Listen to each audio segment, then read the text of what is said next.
the event, we knew it would rock. And no matter what, when people heard that Sarah's name was on something, everybody, no matter what part of life I've been in, has wanted to be a part of it because she's fantastic.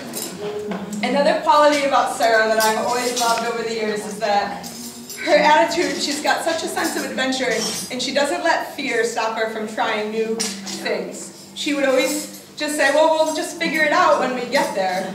And there were so many things that would hold us back. I remember on deployment in the P3 squadron, I knew she had been living in Gaeta before, and I knew that she could speak a little bit of Italian, but she walked off the plane in Sigonella, Sicily, speaking Italian. She had a line of all of us behind her like the Pied Piper, going wherever she said we should go, because she just brought adventure and excitement to everybody that was around her.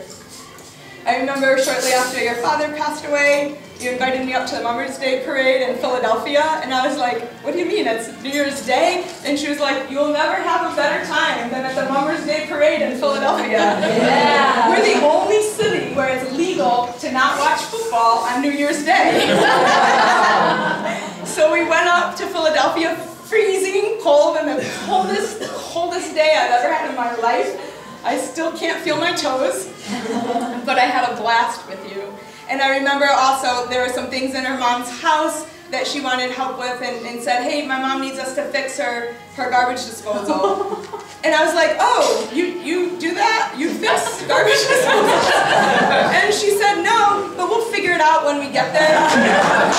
And she did. She fixed out this garbage disposal. She's like, read me the directions.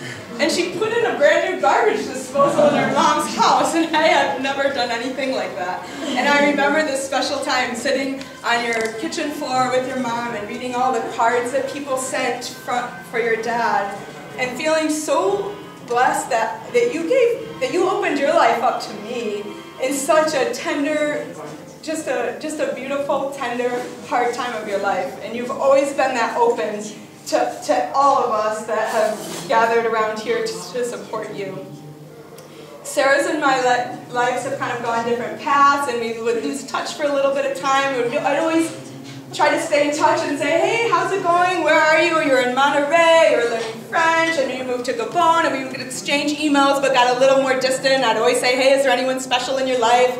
And every now and then there'd be someone special, and I would hear, she would write a bunch of things. I would always hear a bunch of things, like exciting things that you always did, because you always had this incredible life. And when you were living in Gabon after a while, I remember getting an email from you, and I asked the same questions. How's your life? How's your job? Are you happy? Do you like what you're doing? Are you still speaking French? And she wrote back, I met someone. He's really special. His name is Bas. He's Dutch. He works for WWF, and I'm really happy. And it was the first time I just got that phrase from Sarah, I'm really happy. And it was the first time I felt from her email that she was really happy.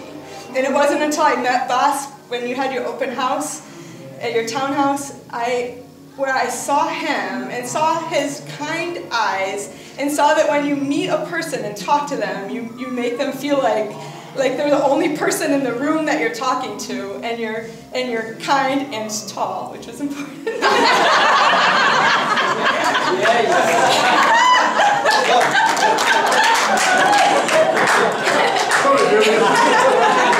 I have no lights.